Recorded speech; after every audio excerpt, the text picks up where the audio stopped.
In 1946, over 7 million German children were starving to death in the ruins of their defeated nation. The Allied forces had strict orders: shoot looters on sight, no exceptions, no mercy. When 12-year-old Klaus Fischer broke into an American military depot to steal a single loaf of bread, he expected a bullet. What he got instead would change the course of his entire life and prove that sometimes the most powerful weapon in war is not a gun, but a simple act of human kindness. This is the true story of how one American soldier's decision to break the rules saved a boy's life and transformed an enemy child into living proof that compassion can heal even the deepest wounds of war. The year 1946 was supposed to be the year of peace. World War II had ended. The guns had fallen silent. The bombers had returned home. But for millions of Germans, especially children, the war was far from over. It had simply transformed into a different kind of battle, a battle for survival. The Allied bombing campaigns had reduced German cities to mountains of rubble. Hamburg was 75% destroyed. Dresden had been turned to ash. Berlin looked like the surface of the moon, cratered and lifeless. But it was Frankfurt that held our story, a city that had been bombed 33 times during the war. A city where 541 people had died in a single night of firebombing in March 1944. By 1946, Frankfurt was a graveyard of buildings. Entire neighborhoods had ceased to exist. Streets led to nowhere. Apartment blocks stood like hollow teeth, their facades intact, but their interiors gutted by fire. And in these ruins lived the survivors. Not the heroes, not the soldiers. Just ordinary people trying to figure out how to live in a world that had been completely destroyed. The hunger was unlike anything the modern world had seen. This was not the manageable rationing of wartime Britain or America. This was systematic starvation on a massive scale. The average German civilian was receiving between 800 and 1,000 calories per day. To put that in perspective, the minimum for basic survival is 2,000 calories. Children needed even more for growth and development. They were getting less than half of what their bodies required. The effects were devastating and visible everywhere you looked.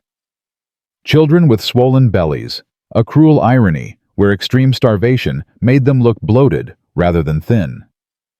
Elderly people so weak they could not leave their beds.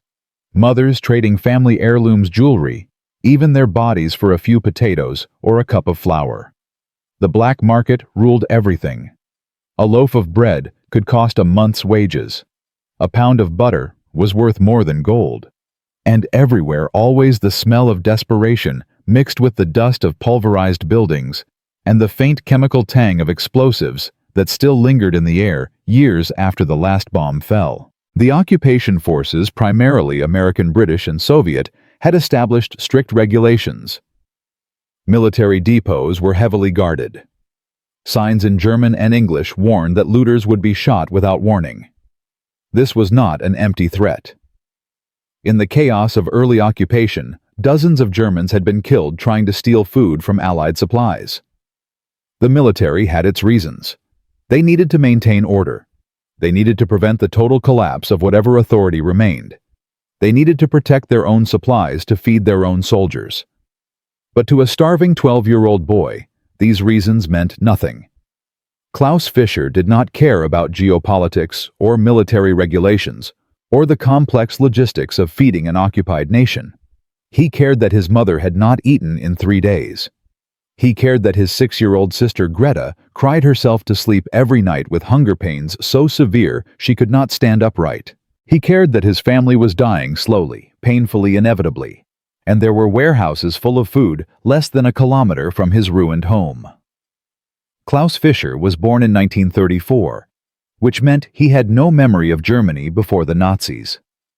His entire childhood had been war.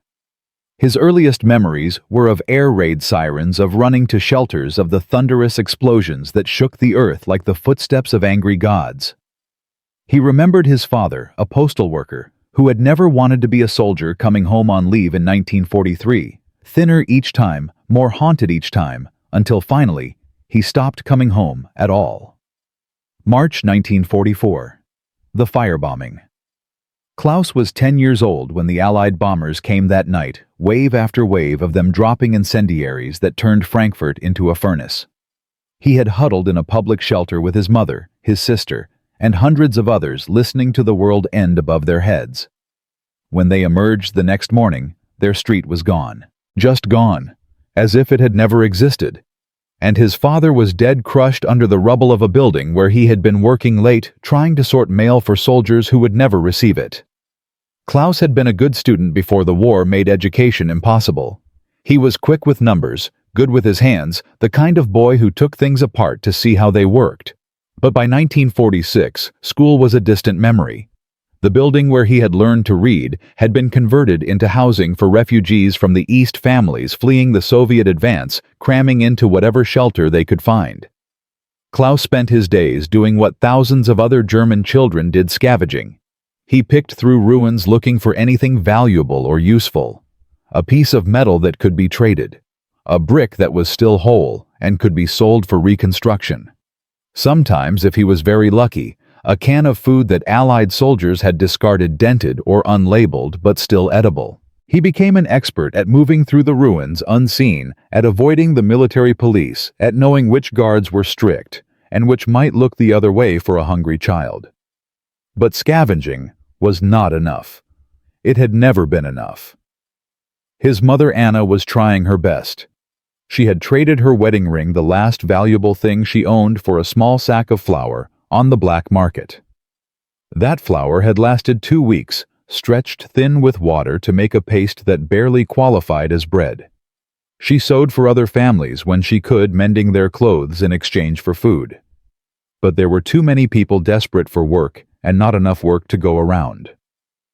Greta was getting weaker. Klaus could see it. She had stopped playing, stopped talking much. She just sat in the corner of their room in the shared building, where 3 families lived in space, meant for one, staring at nothing, with eyes that looked too large for her thin face. Klaus knew what that meant. He had seen it before in other children. Greta was giving up. Her body was starting to shut down. And Klaus could not let that happen. The American depot had opened in their district in January 1946. Klaus had watched the trucks arrive, had seen the soldiers unloading crate after crate of supplies. He had smelled the bread from 3 blocks away, a smell so powerful and intoxicating it made him dizzy with longing. Real bread. Bread made with white flour and yeast and butter. Not the sawdust mixture the Germans were given in their rations. Not the acorn paste that tasted like dirt and made you sick. Real bread like his grandmother used to make before the war, when the world was normal and children did not die of hunger in the streets of German cities. Klaus had tried stealing before. Twice he had been caught and chased away. Once a British soldier had boxed his ears so hard they rang for days. The second time he had managed to grab a can of beans, but dropped it in his panic, watching it split open on the cobblestones, the precious food spilling out while he wept with frustration and fury. But Klaus was learning. He was getting better at this. He had watched the depot for weeks, noting the patterns, the shift changes, the moments when guards were distracted or absent. He had found a weak point in the fence behind the kitchen building, where the wire had pulled away from the post just enough for a skinny 12-year-old to squeeze through. He had planned it carefully. Wait until after midnight, when most of the base was asleep. Move quickly and quietly. Take only 1 loaf, nothing more, nothing that would be immediately missed. Get out fast. Bring the bread home to his mother and sister. Maybe, just maybe, keep them alive for a few more days. That was the plan. That was the simple, desperate, necessary plan. And it had worked perfectly until the moment Private James Crawford of Louisville, Kentucky, stepped around the corner of the kitchen building with a flashlight in one hand and a rifle slung across his back. Klaus froze. Every muscle in his body locked in place. The bread was still warm against his chest, clutched in both hands, like it was the most precious thing in the world, which at that moment it was. The flashlight beam caught him full in the face, blinding him. He could not see the soldier's face, only his outline, tall and broad-shouldered in his American uniform. This is it, Klaus thought with strange clarity. This is how I die. He had heard the stories. Everyone had heard the stories. Looters shot on sight. Bodies left as warnings. The Americans were the enemy, the occupiers, the ones who had bombed his city and killed his father and destroyed everything he had ever known. They had no mercy for Germans, especially not for German children who dared to steal from them. His older brother Heinrich, who had died in the final weeks of the war fighting with the Hitler Youth at age 16, had told him once, "The Americans are monsters, Klaus. They will kill you without thinking. They have no souls." But the American did not shoot. He stepped closer, his boots crunching on broken glass. Klaus waited for the blow for the rifle butt to crash into his skull for rough hands to grab him and drag him away to whatever punishment Americans gave to German children who stole their food. Instead, the soldier did something completely unexpected. He spoke. The words were in English, harsh and guttural sounds Klaus could not understand, but the tone was not angry. It was almost gentle. Then the soldier switched to German, broken and heavily accented, but understandable. You hungry? Klaus could not speak, could not nod, could not do anything but stand there shaking from cold, from fear, from the terrible knowledge that he had failed, and his sister would die, and it was all his fault. The soldier reached out slowly, carefully, and touched the bread. Not grabbing it, not ripping it away, just touching it gently with his fingertips, as if it were something fragile and precious. He looked at the bread, then at Klaus, then back at the bread. And then Private James Crawford did something that would echo through the next 70 years of Klaus Fischer's life. He broke off a piece of the bread and handed it back to Klaus. "Tomorrow morning," the soldier said in his broken German, "you come work." He pointed toward the depot kitchen door. His gesture was clear, even if his words were not. "You come, you work. I give food." Klaus stared at the bread in his hand, at the soldier, back at the bread. It was a trap. It had to be a trap.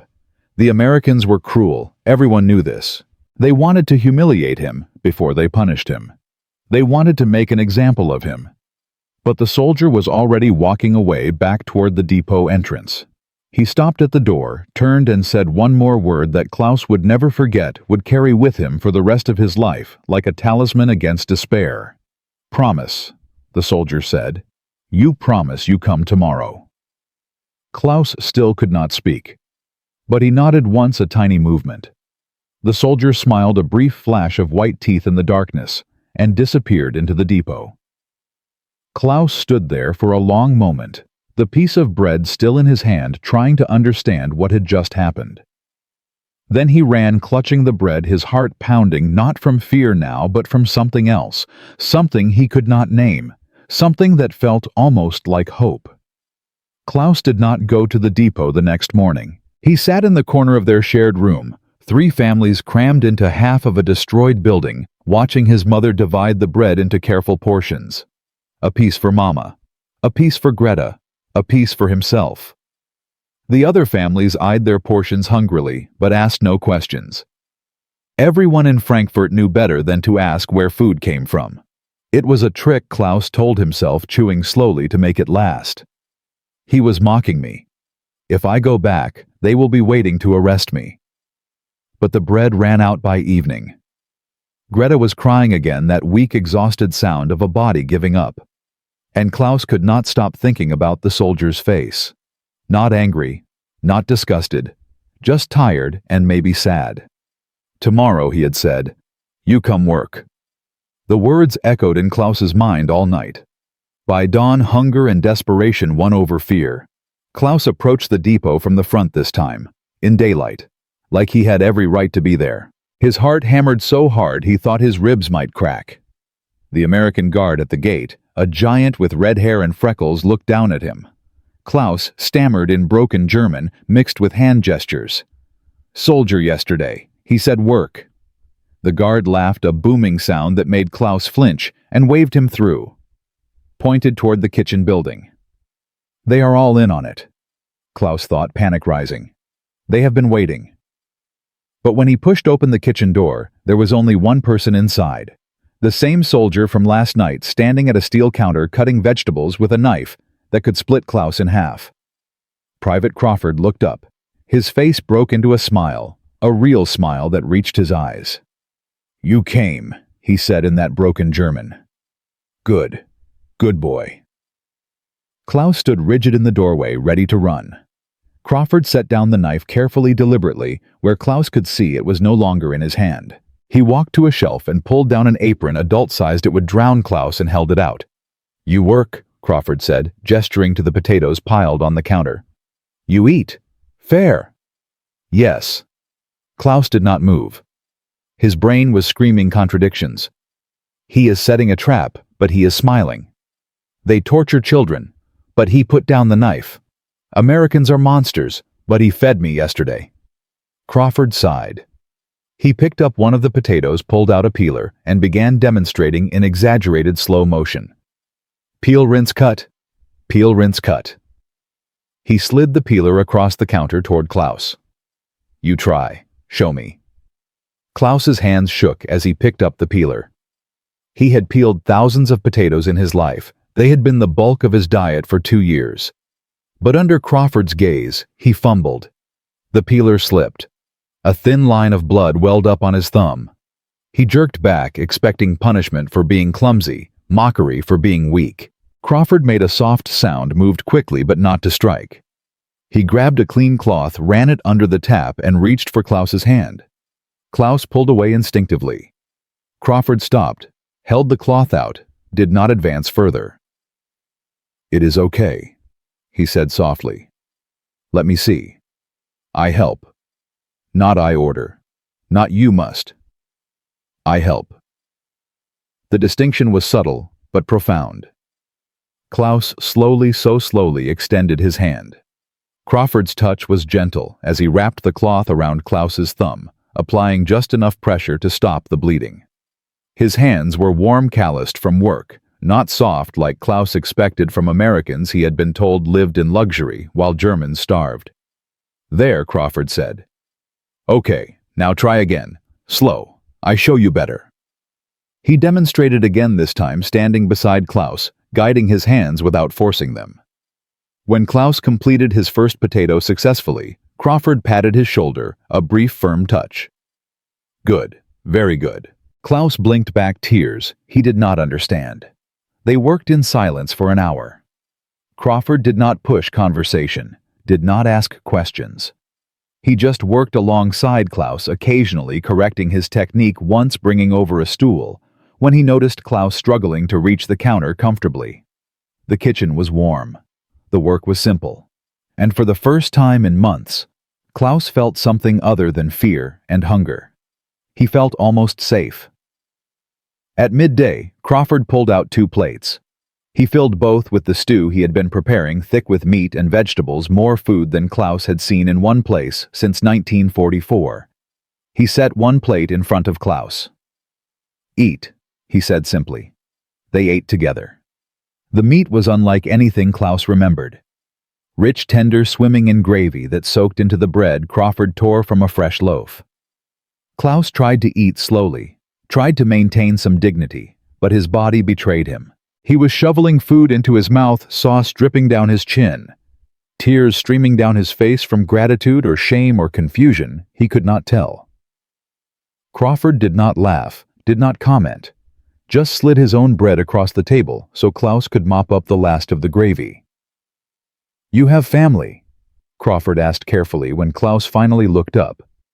"Mother, father, sister, brother, mother," Klaus whispered. "Sister. Small. 6 years." Crawford nodded slowly. His expression shifted to something painful. Then he stood, walked to the supply closet, and pulled out a canvas bag. He filled it methodically. A loaf of bread, a tin of meat, a jar of preserves, a small sack of flour. Things that would cost a month's rations on the black market.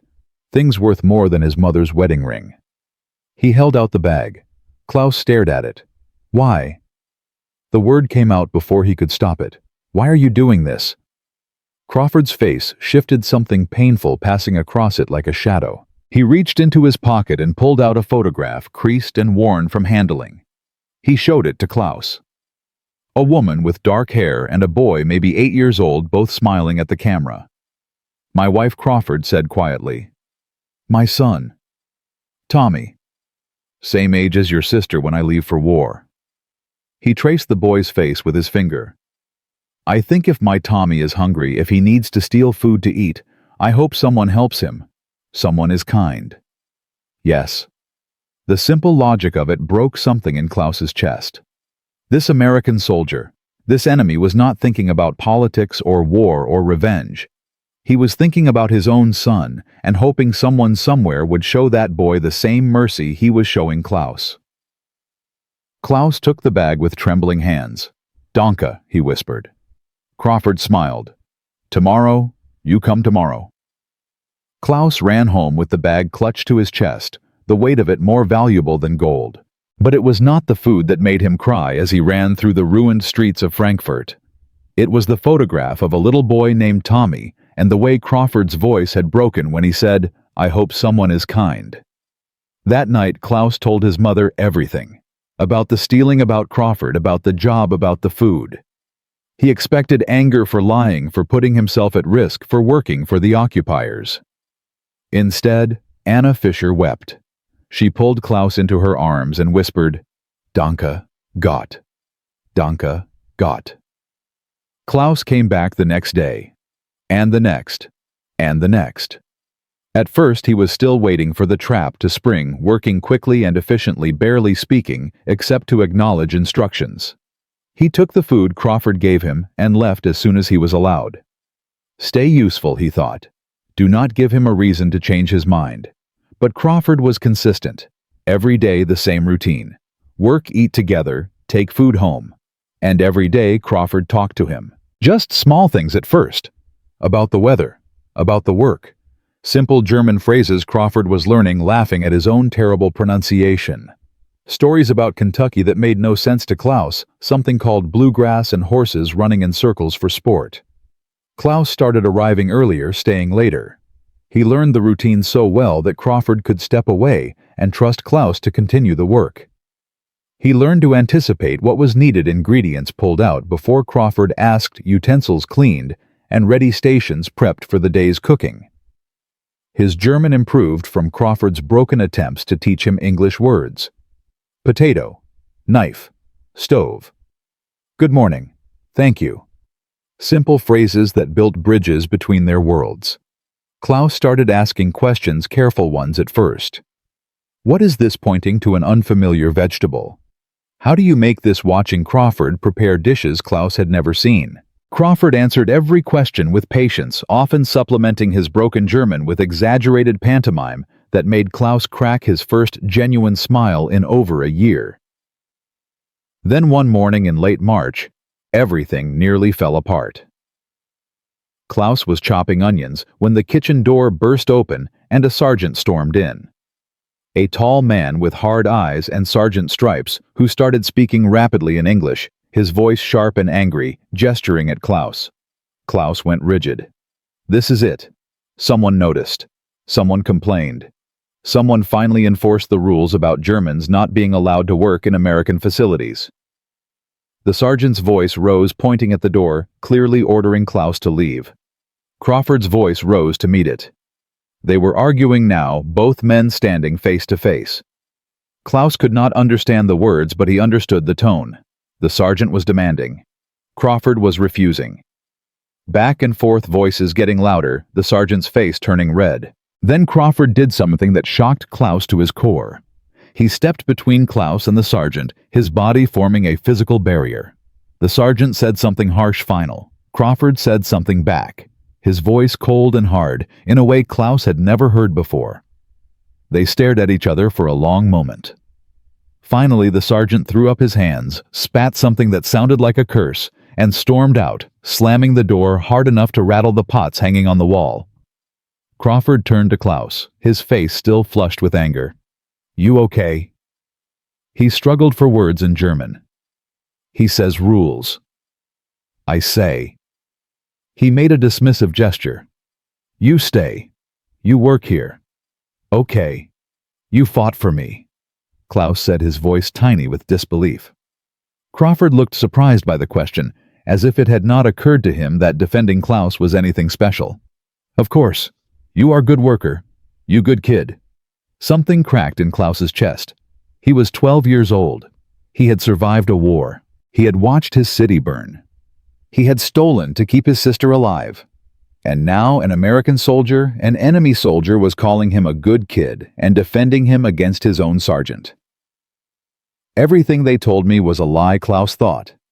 The realization hit him all at once, like the moment a firebomb hit his building, that same sense of his world shattering and reshaping into something unrecognizable. Crawford mistakes his silence for fear. Hey, it is okay, he said gently, his hand on Klaus's shoulder. You are safe here, I promise. Okay, Klaus whispered. But it was not okay. Nothing would ever be okay again, because Klaus now understood that the entire foundation of everything he had been taught, everything he had believed about Americans, about enemies, about the war itself, had been built on lies. The Americans were not monsters. They were just people. Some good, some bad. Just like Germans. Just like everyone. And that simple truth was more revolutionary than any bomb, more powerful than any weapon, more dangerous to the old order than any military defeat. Over the following weeks, Klaus watched other American soldiers come and go from the kitchen. Some ignored him completely. Some nodded in greeting. A few spoke to him kindly, trying out their terrible German, laughing when he corrected their pronunciation. One soldier named Bill taught Klaus to play cards during breaks, using buttons as betting chips. Another named Joe showed Klaus photographs of his farm in Iowa, pointing out cows and tractors and endless fields of corn that seemed impossible to Klaus, who had only known the cramped urban landscape of Frankfurt. These were not demons. These were farm boys and factory workers and office clerks who had been drafted into a war, just like Klaus's father had been drafted, just like his brother Heinrich had been conscripted into the Hitler Youth. They missed their homes. They were tired. They wanted to go back to their families. They were, Klaus realized with growing certainty, exactly like the Germans he had known his entire life. One morning, Klaus arrived to find Crawford filling out forms, official-looking documents with English text Klaus could not read. Crawford looked up, his expression serious. School, he said, pointing to the forms. You work morning, go school afternoon. I talked to your mother already. Explain. Okay. Klaus stared at the papers. School. He had not been to school in over a year. But school costs money, he said. We have nothing. No cost, Crawford said firmly. Occupation school. Free. For German children. You smart, Klaus. You need education. Cannot work kitchen forever. Must have future. The idea of having a future, of being something other than a starving boy in a ruined city, seemed so absurd that Klaus almost laughed. But Crawford was serious, his eyes intense. You have good brain. You learn fast. You need school. Need to build new Germany. Better Germany. Not like before. That afternoon, Klaus walked with Crawford to meet his mother. She came wearing her best dress, patched and faded, but clean. Her hair combed, trying to have dignity in front of the American who had been feeding her children. Crawford shook her hand formally, spoke slowly in his broken German. Your son, very good worker, very smart. You have good boy. Anna's voice shook.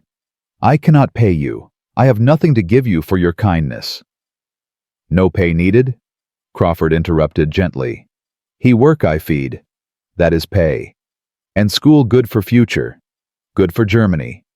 He held out a larger bag than usual, filled with rations, flour, sugar, canned milk, real coffee. Luxuries Anna had not seen in years. For you? For your family, he said. Anna took the bag with trembling hands. Then, before Crawford could react, she kissed his hand, a gesture of profound gratitude Klaus had only seen in church. Bitte, she whispered, tears streaming down her face. Bitte, danke. Thank you, thank you, thank you. Crawford's eyes went wet.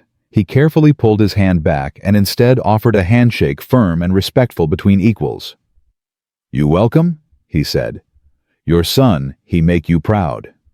He good boy."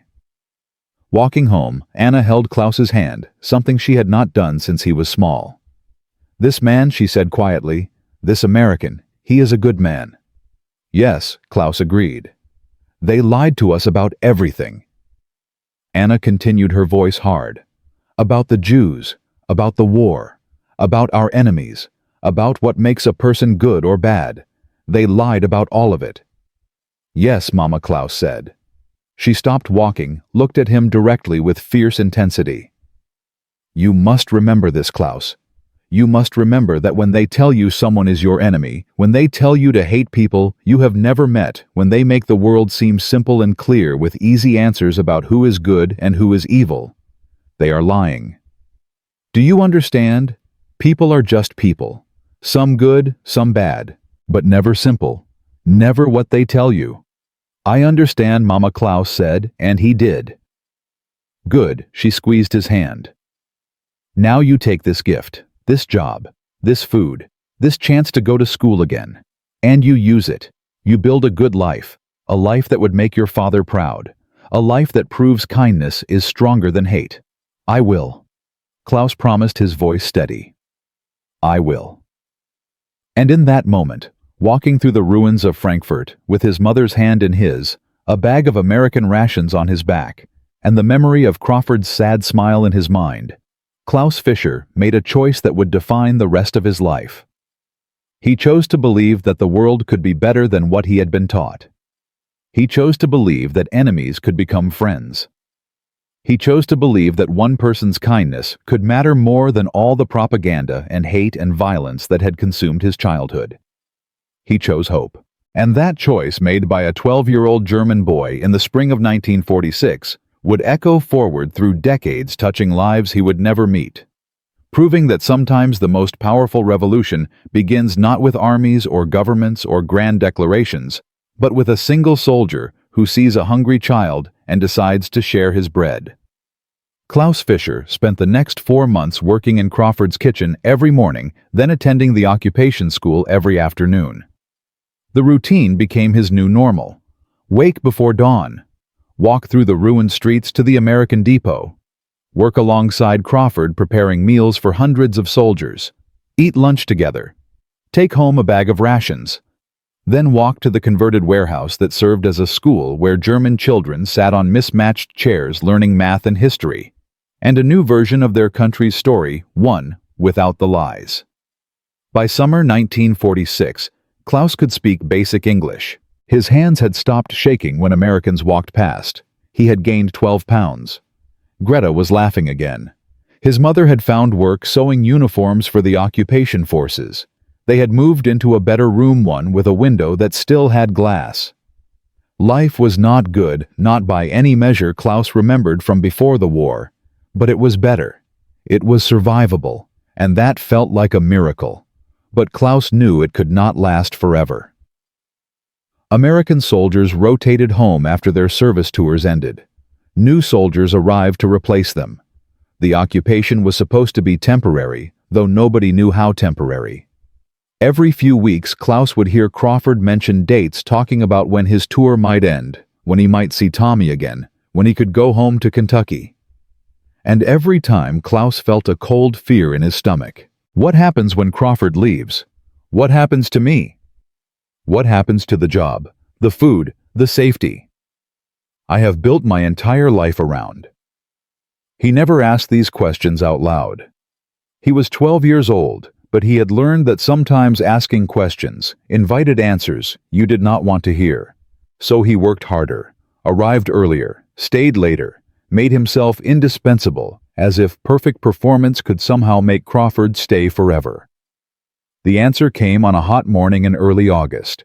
Klaus arrived at the kitchen to find Crawford already there, sitting at the prep table with official-looking papers spread out in front of him. His face was carefully neutral. The expression Klaus had learned meant Crawford was trying to hide emotion. Klaus felt his stomach drop. This is it, he thought. This is the day everything ends. Crawford looked up. "Sat down, Klaus," he said in English. "We need to talk." Klaus sat, his hands gripping the edge of the table so hard his knuckles turned white. "I go back to America tomorrow," Crawford said, switching to his broken German. "Back to my wife, my son. Tour is finished." Klaus nodded, because what else could he do? He had known this was coming, had known it since the first day. Nothing good lasted forever. Nothing safe stayed safe. That was what war had taught him. But Crawford was not finished talking. He pushed the papers across the table. "You continue working here," he said firmly. "I talked to Sergeant Williams. He is new kitchen supervisor. I told him you are good worker, very important, must keep job." He agreed. "You work, you eat, you take food home, same as now." "Okay." Klaus stared at the papers, at Crawford, back at the papers. He could not make sense of it. "You are leaving, but I can stay." "Yes," Crawford said. "And more." He pulled out an envelope. Inside was a letter of recommendation written in careful English, describing Klaus as a reliable, hard-working, intelligent young man, suitable for any future employment or education. "You keep this," Crawford said. "When you finish school, when you look for real job, you show this. Help you in New Germany." At the bottom of the letter was Crawford's address in Louisville, Kentucky. "You write me?" Crawford continued, his voice softer now. "Tell me when you graduate school. Tell me about your life. About your sister. About your mother. I want to know you are okay." You understand. Klaus understood. He understood that Crawford was not just leaving him a job. He was leaving him a connection, a promise that even across an ocean, even after the war, even when they were no longer soldier and kitchen boy, but just two people living separate lives, they would still matter to each other. That Crawford would still care what happened to a German boy he had caught stealing bread. "Okay," Klaus whispered. "I will write." "Promise?" Crawford asked. "Promise," Klaus said, and meant it with every fiber of his being. They shook hands, the same formal handshake Crawford had given Klaus's mother months ago. Between equals. Between friends. Crawford's eyes were wet. "You are good boy, Klaus," he said. "You have good future. You make me proud." "I know this." Klaus could not speak, could not say anything past the lump in his throat. So he just nodded, gripping Crawford's hand, trying to memorize every detail of this moment, because he knew it was the last time they would stand in this kitchen together. The last time he would hear Crawford's terrible German, the last time he would feel this particular kind of safety. Crawford left the next morning. Klaus did not go to the depot to say goodbye. He could not. Instead, he went to school and sat through lessons he did not hear, staring at the wall, thinking about a soldier from Kentucky who had seen a hungry enemy child and chosen kindness when he could have chosen punishment, who had given Klaus not just food, but dignity, not just a job, but hope, not just survival, but a reason to believe the world could be better than the one that had burned his city and killed his father and taught him to hate people he had never met. That night, Klaus wrote his first letter to Crawford. It took him 3 hours and 4 attempts to get it right, his English still halting and uncertain. "Dear Mr. Crawford," he wrote, "thank you for everything. You saved my life and my family. I will work hard. I will make you proud. I will remember what you taught me about kindness. Your friend Klaus Fischer." He mailed the letter the next morning and went to work at the depot, where Sergeant Williams, a gruff man from Texas with a thick mustache, barely looked at him but let him keep working. The routine continued. Work in the morning, school in the afternoon, food to take home slowly, rebuilding a life from ruins. But something had shifted. Klaus was no longer just surviving. He was planning. He was thinking about the future in ways he had not since before the war. He studied harder at school, asked more questions, stayed late to practice his English with teachers who had been approved by the occupation authorities. He read everything he could get his hands on, German books and American magazines and newspapers in both languages. He was hungry for knowledge, the way he had once been hungry for bread, desperate to understand this new world being built on the ashes of the old one. Crawford wrote back 6 weeks later. The letter arrived in a thin envelope with American stamps addressed in Crawford's careful handwriting. Klaus opened it with trembling hands. Dear Klaus, Crawford had written, I am home now with Mary and Tommy. I told them all about you, about the brave boy who came back even when he was afraid. Tommy wants to meet you someday. He is amazed that a boy his age survived what you survived. I showed him on a map where Frankfurt is. He cannot believe how far away you are. I think about you every day. I wonder if you are eating enough, if school is going well, if your mother and sister are healthy. Please write and tell me everything. You are not just a boy I met during the war. You are my friend. And I want to know my friend is okay. Your friend always, James Crawford. Klaus read the letter 7 times that first night, memorizing every word. Then he wrote back immediately, telling Crawford about school, about learning mathematics and literature, and a new version of German history that did not glorify war or hatred. About Greta, who was growing taller and healthier, who had started school herself and loved learning to read.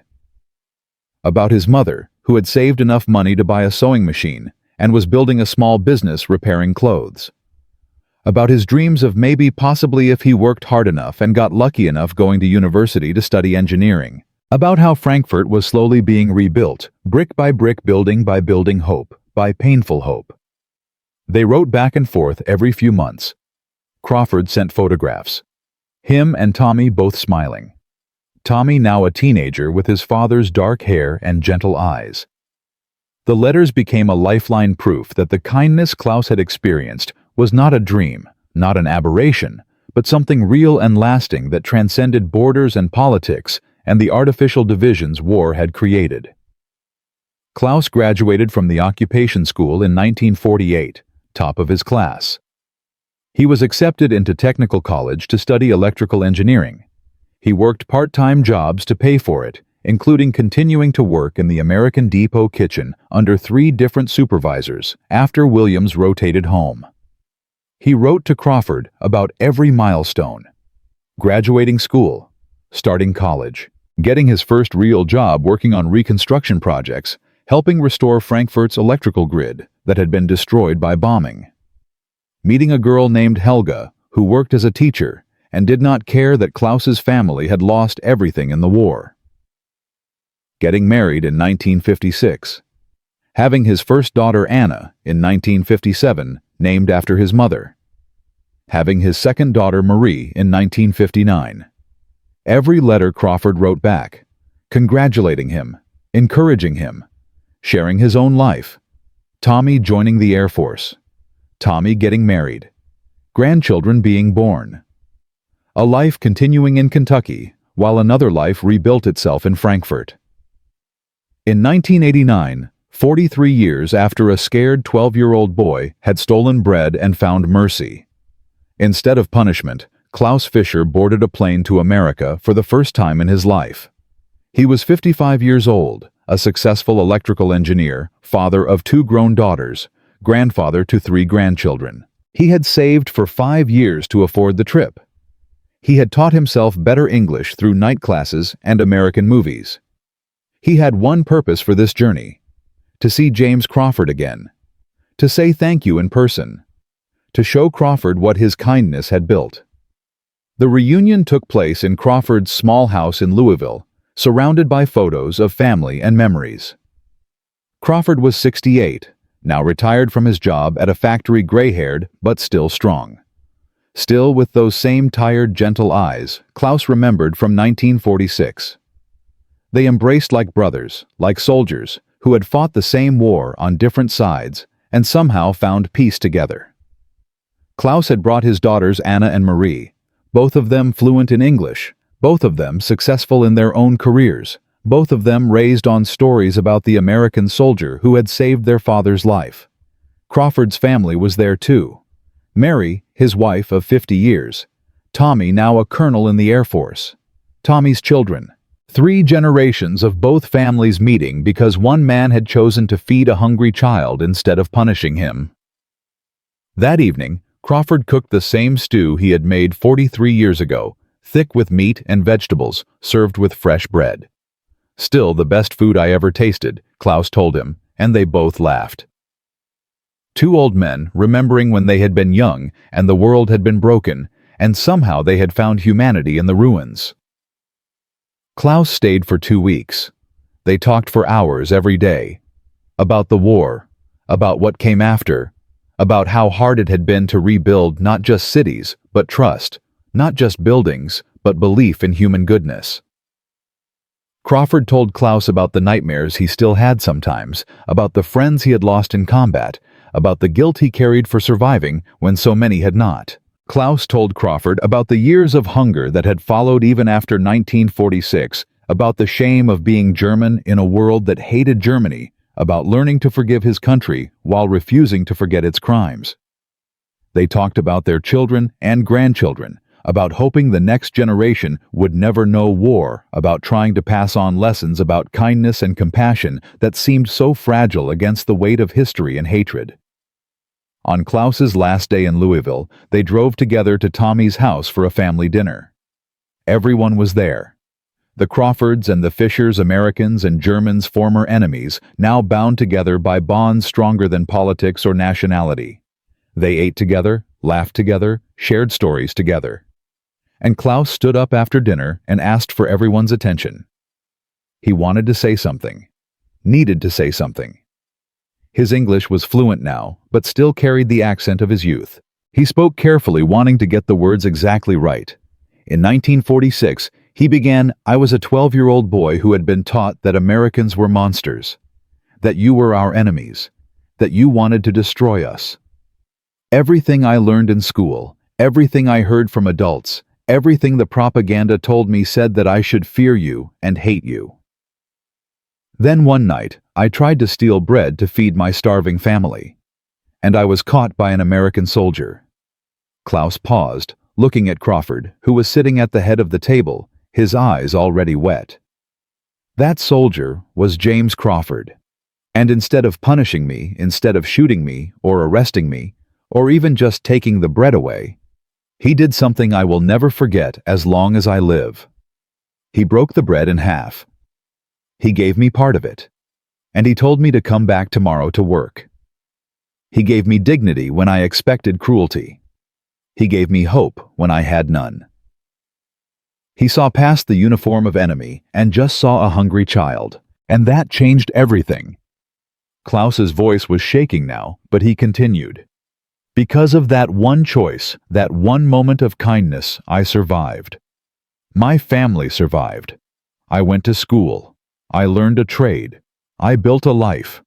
I had children, and they had children. And none of this would exist if James Crawford had followed orders that night. If he had done what he was supposed to do. If he had been cruel instead of kind. Klaus looked around the table at all the faces watching him. My daughters exist because of your father, he said to Tommy. My grandchildren exist because of your husband, he said to Mary. This entire future, all of us sitting here together, started because one man chose compassion over punishment. That is not a small thing. That is everything. There was silence around the table. Then Tommy stood up and embraced Klaus. Both men crying now. Dad told me stories about you my whole life, Tommy said. He said you taught him something important. That kindness is not about grand gestures or big speeches. Sometimes it is just about seeing someone who is hungry and sharing your bread. That is all. Just that simple. Just that profound. Klaus stayed in America for 2 weeks, but carried that dinner with him for the rest of his life. The proof that one good choice could ripple forward through time, creating futures that would not have existed otherwise. That mercy was not weakness, but the strongest force in the world, stronger than bombs or bullets or hate. James Crawford died in 1993 at the age of 72. Klaus flew back to Louisville for the funeral, standing before family and friends, most of them strangers, telling them about a night in 1946 when a hungry boy tried to steal bread and found something more valuable than food. He gave me back my humanity, Klaus said, his English fluent now. When everything I had been taught was cruelty, when I expected punishment, he gave me dignity. This one man's kindness changed my entire life, and through me it has touched my children and their children and everyone I have ever helped or taught or inspired. That is his legacy. Not just that he was a good man, but that his goodness multiplied, spreading out like ripples in water, touching lives he would never meet, creating futures he would never see. Klaus Fischer returned to Germany and spent the next decade giving talks at schools about the occupation period, about reconciliation, about seeing humanity in people you have been taught to fear. He told his story hundreds of times to thousands of students. He showed them the letters, the photographs, Crawford's letter of recommendation from 1946, now preserved in plastic.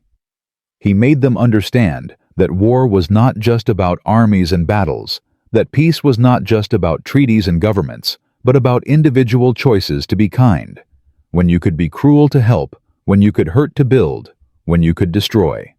Klaus Fischer died in 2016 at the age of 82. His daughters donated his correspondence with Crawford to the German Historical Museum in Berlin, where it became part of an exhibition on the post-war period. School children stand in front of the display today, reading the letters, looking at the photographs, learning about a boy who stole bread and a soldier who chose compassion. The final letter in the collection, written by Klaus to Mary Crawford after James died, contains one line the museum curators often quote. "Your husband taught me that we are not defined by who we are told to hate, but by who we choose to help. This is the only lesson worth teaching, the only legacy worth leaving."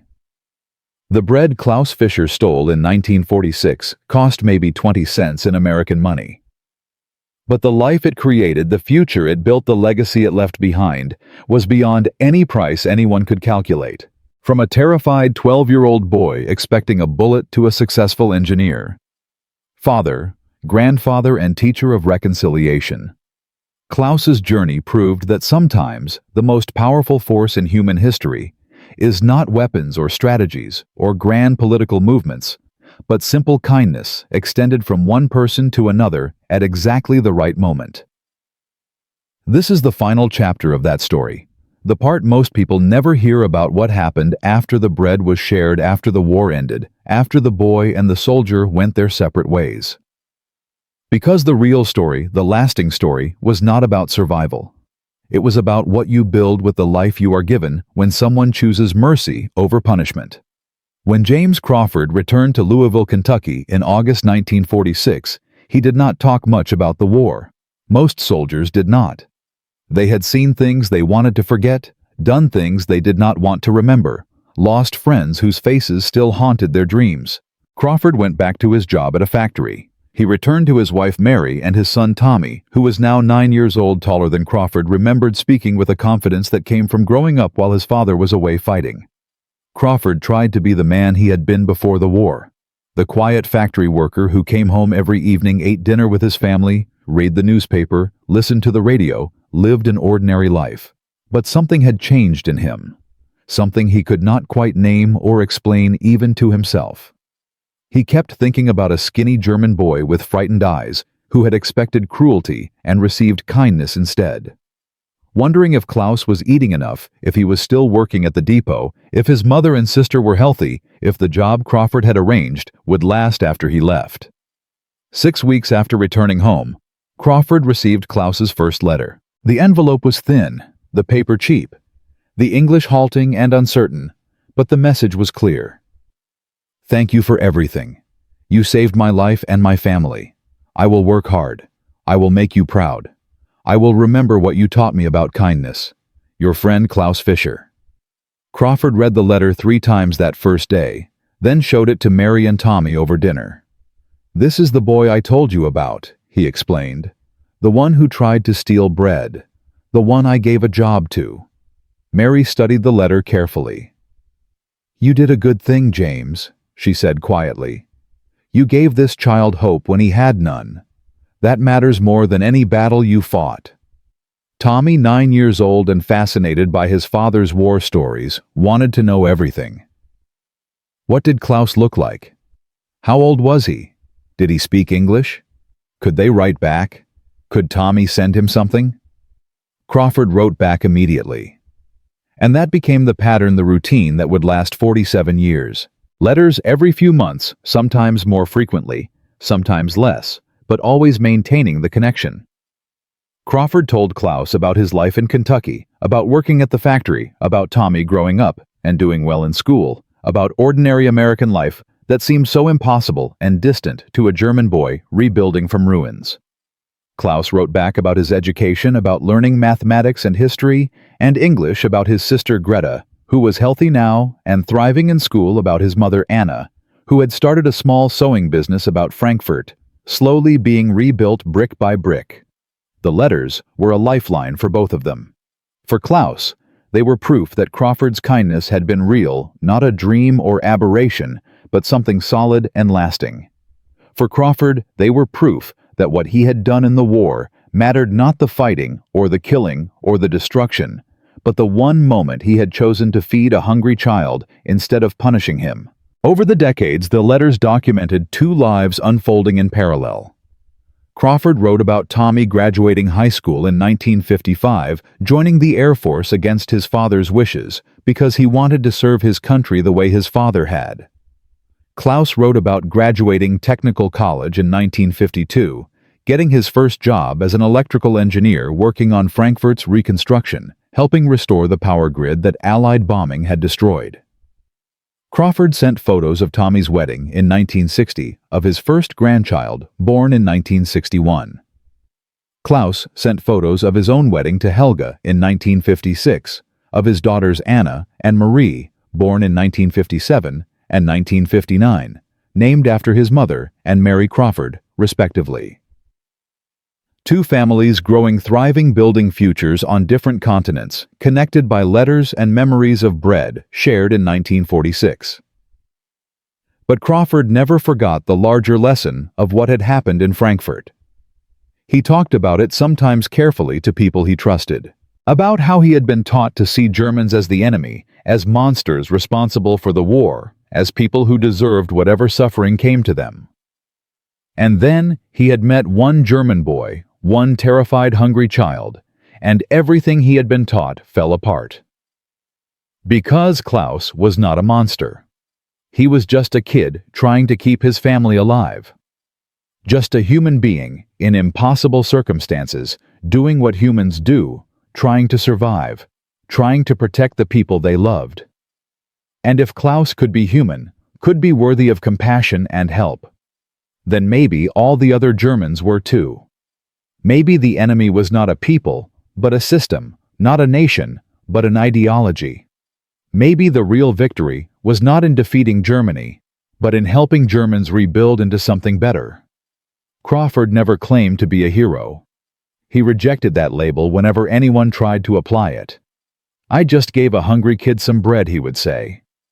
That is not heroic. That is just being decent. But his family knew better. Mary knew that her husband had made a choice that many soldiers would not have made, that the easy thing would have been to arrest Klaus or shoot him or just scare him away.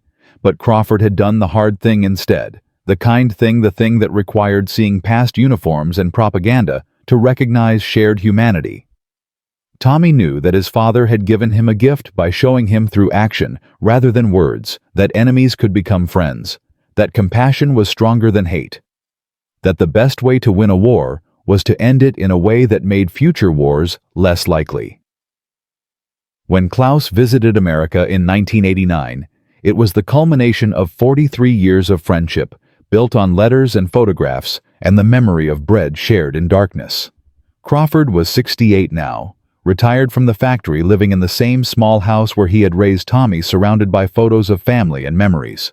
Klaus was 55, a successful engineer fluent in English, father of 2 accomplished daughters, grandfather to 3 grandchildren. They embraced like brothers, like soldiers, who had fought on different sides and somehow found peace together. Crawford cooked the same stew he had made in 1946, thick with meat and vegetables, served with fresh bread. "Still, the best food I ever tasted," Klaus said, and they both laughed. 2 old men remembering when they had been young and the world had been broken. They talked for hours every day during Klaus's visit.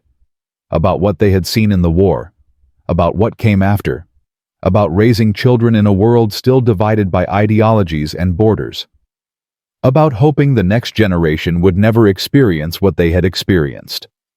Crawford confessed that he still had nightmares sometimes about friends who had died in combat, about German soldiers he had killed, who were probably just boys like Klaus trying to survive. Klaus confessed that he still struggled with being German, with carrying the weight of what his country had done, with trying to honor his father's memory while acknowledging that his father had served an evil regime.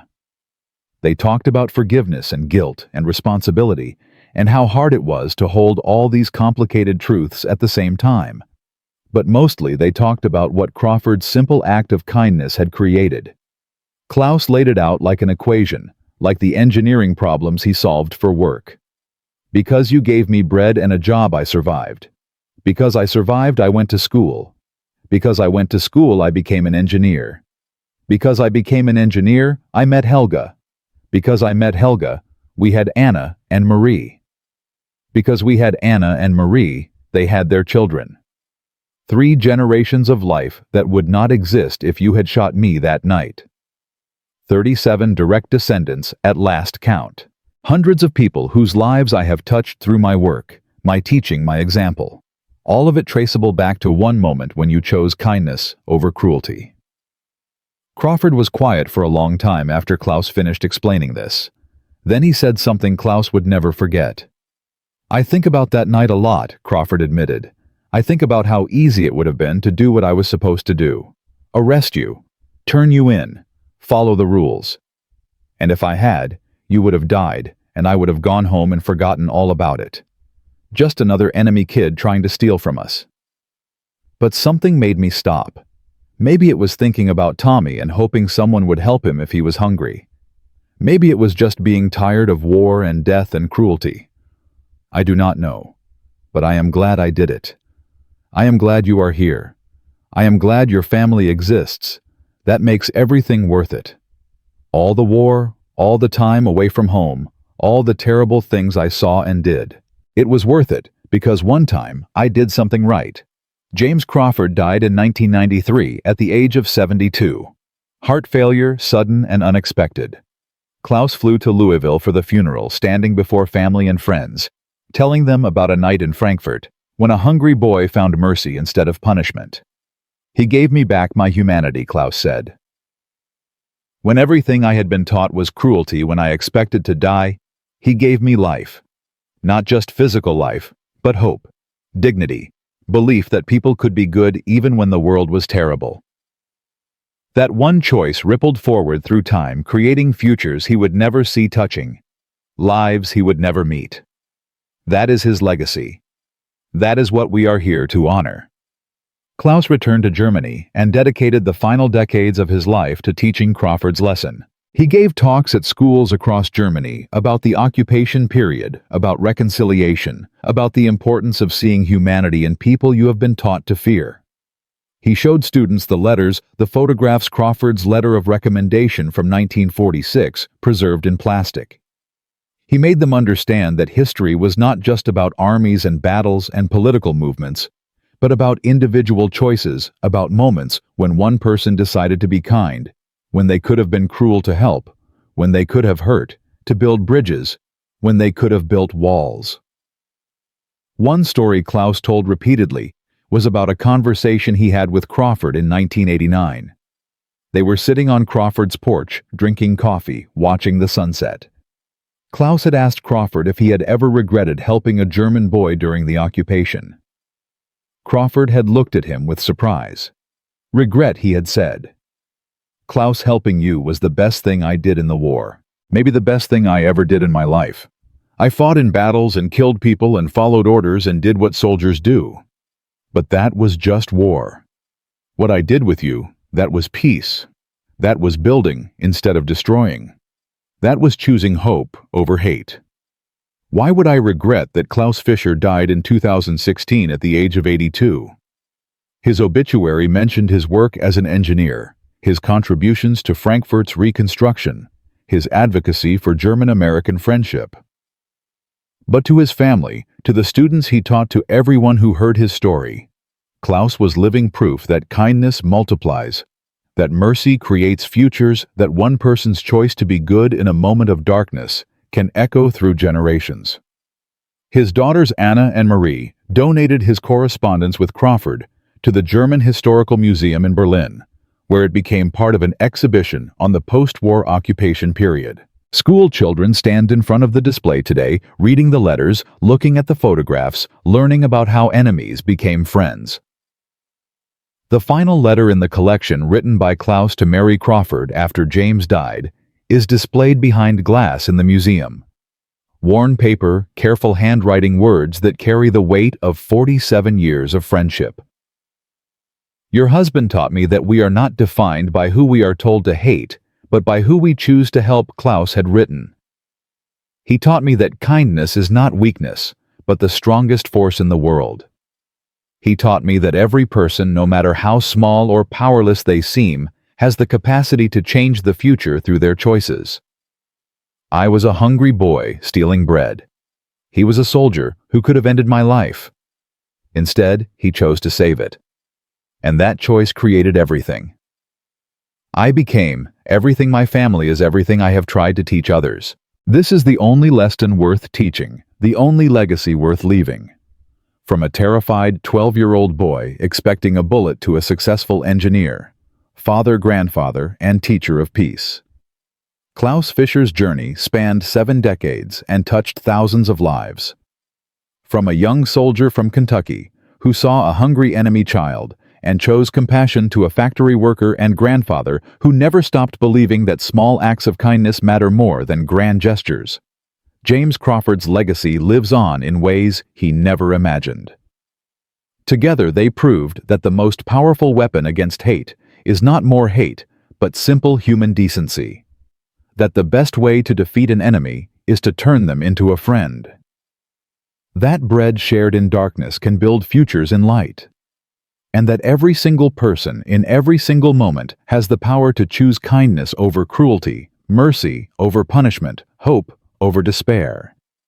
That choice is what separates humanity from barbarism. That choice is what makes us worthy of the peace we claim to want. That choice, made in a dark alley in Frankfurt in 1946, is still echoing through the world today, teaching us that love is always stronger than hate, that compassion always defeats cruelty, and that the simple act of feeding a hungry child can change the entire course of history.